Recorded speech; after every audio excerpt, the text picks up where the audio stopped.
Welcome. Today I'm going to be doing an episode analysing the new trailer in the Switch reveal for Breath of the Wild. This is just one of many little mini episodes I'll be doing, so let's get started.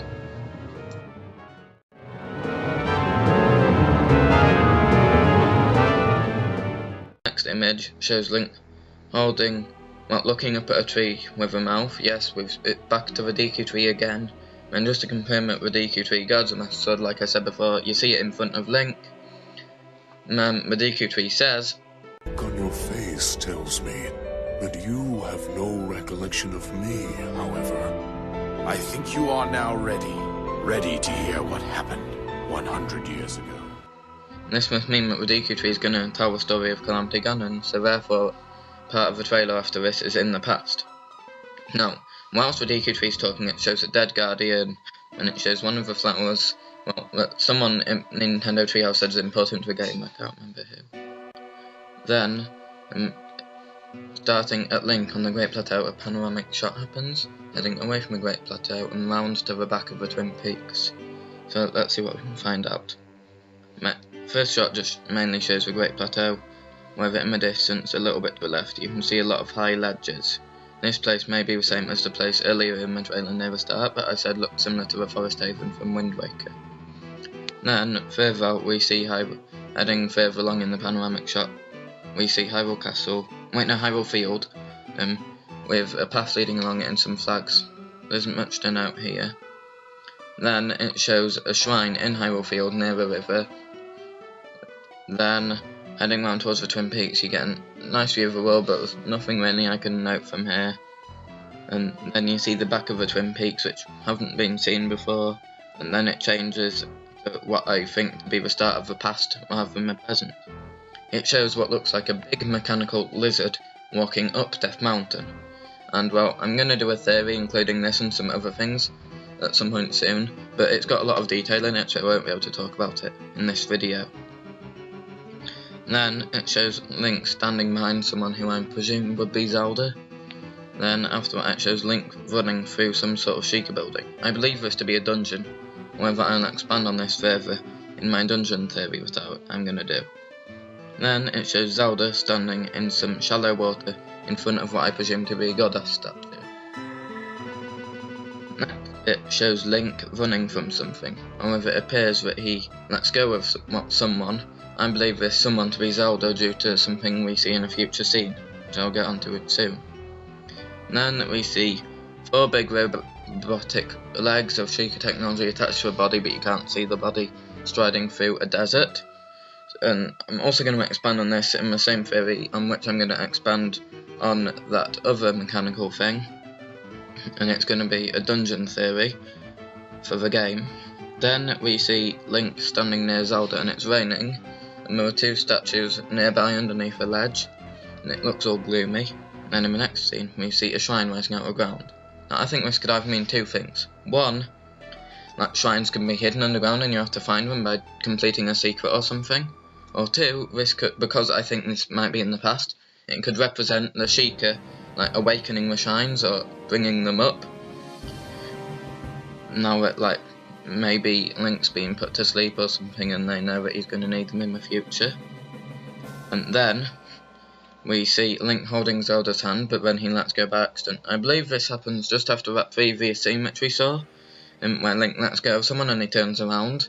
And I believe this to happen after that last one where Link's standing near Zelda, because it's raining in both of them, so maybe Link and Zelda were in hiding and a guardian or something found them, so they had to run away, and then Link let go of Zelda, and I don't know. Then in the next scene we see Zelda turn around to face the screen. Her clothes aren't scruffy, so I presume this is before she went on the run with Link. Then we see a scene with guardians running over Hyrule Castle Town, destroying everything. From this scene, Zelda says, "Everything I've done up until now, it was all for nothing." Whilst that is being said, we see a close-up of guardians destroying Hyrule Castle Town. After that, whilst it's still being said, we see Zelda standing near Link. Both of their clothes are still neat, not scruffy. Then, still whilst she's speaking, we see a scene where Zelda turns around and starts running away from something. Then, after that, Zelda finishes talking in the background. Next scene we see Link and who I presume to be a Gerudo person standing in front of a big ruined building in the desert. I'm going to talk about more about the building in my dungeon theory, which I'm going to be doing soon. But anyway, also there are two big creatures, saber-toothed, behind them. Could be transport in the desert, but also could be some predators approaching them whilst we're not looking. I don't really know right now because it was so short I couldn't actually see whether they were approaching them or just standing there waiting. Then in the next bit, Zelda starts crying and puts her head into Link's arms. I believe this to be just after that bit where Zelda was talking in the background, and actually she was talking to Link about how everything she's done all for nothing. And that would be the reason that she's crying, because all she's done is all for nothing, came to nothing, everything still happened that's bad. And then we see Link in Hyrule Field fighting a bokoblin in horseback. Nothing new really to analyse here. Then we see Link fighting a big skeleton enemy and freezing it with an ice arrow. At first I thought that enemy was a Stalfos. However, the big horn on its head gave it away. I realised that just like the Stal bokoblins, this is a Stal moblin. So maybe you can get Stal versions of all enemies, or at least enemies from the Blin clan, as in Mini Blin, Bokoblin, Moblin and so on.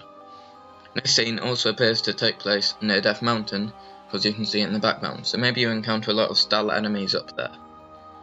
Then in the next scene we see a Goron about to clap his hands together and he says, "Here it comes!"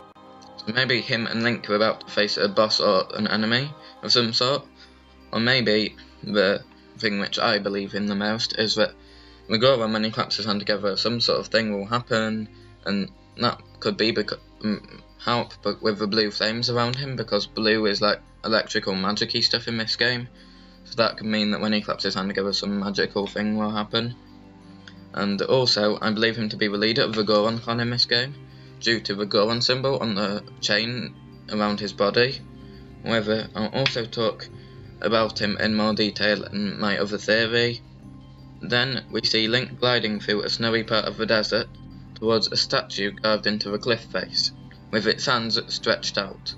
There may be something of importance on or under a statue, otherwise he wouldn't be going to it. And then here we see a giant female figure spring up out of a pool of water towards the camera. I believe this to be a great fairy due to the fact that she's springing out of a fountain and she's bigger than everything else like most great fairies are. And then the next scene shows Link riding a horse along the coast. To the left you can see some land sticking out with a big rock on it, with a ramp leading up. There was obviously something of an importance here, otherwise there wouldn't be a ramp.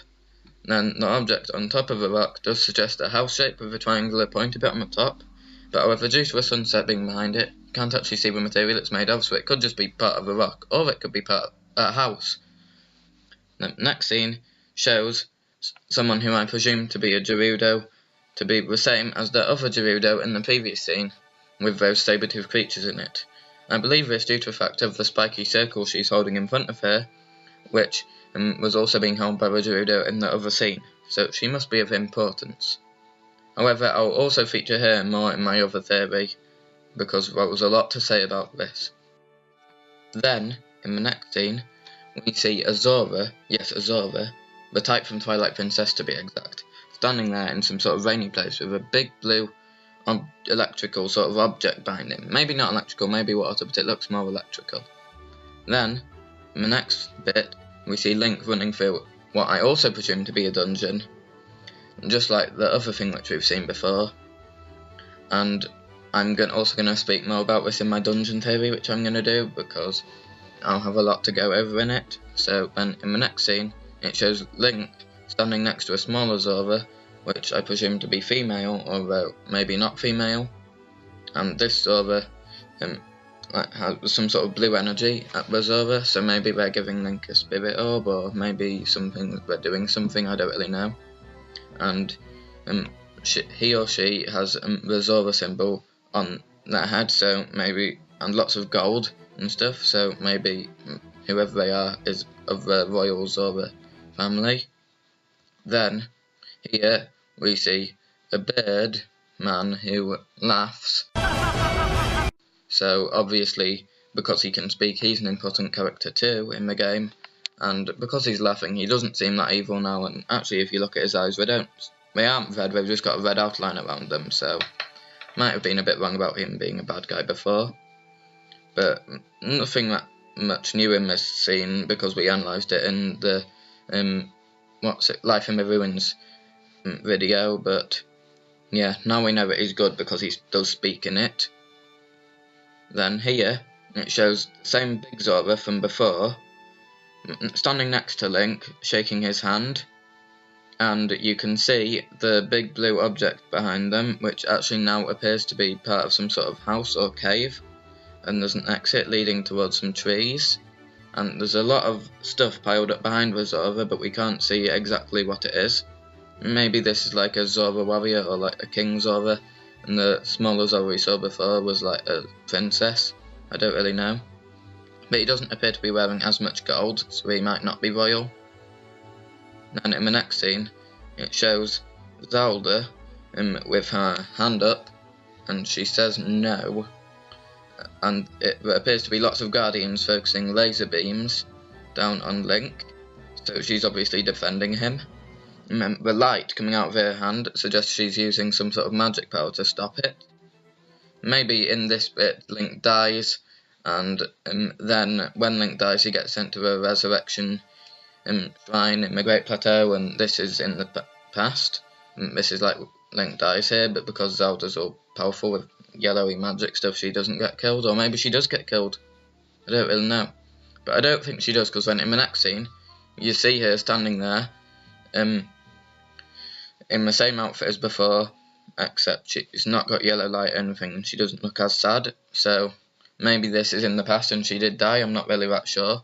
But a lot of guardians can have a lot of powerful force. Then, after that, it shows her in the same place except turned around looking towards Hyrule Castle from some sort of like stone place. So obviously not in Hyrule Castle but somewhere else. Maybe Hyrule Castle's taken over at this point. And then a male voice, which I presume to be the King of Hyrule, says, "You must save her, my daughter." And then, after that, we see Link standing there, and he picks up the rusty Master Sword, and it's like all dark and gloomy, and then the screen goes black,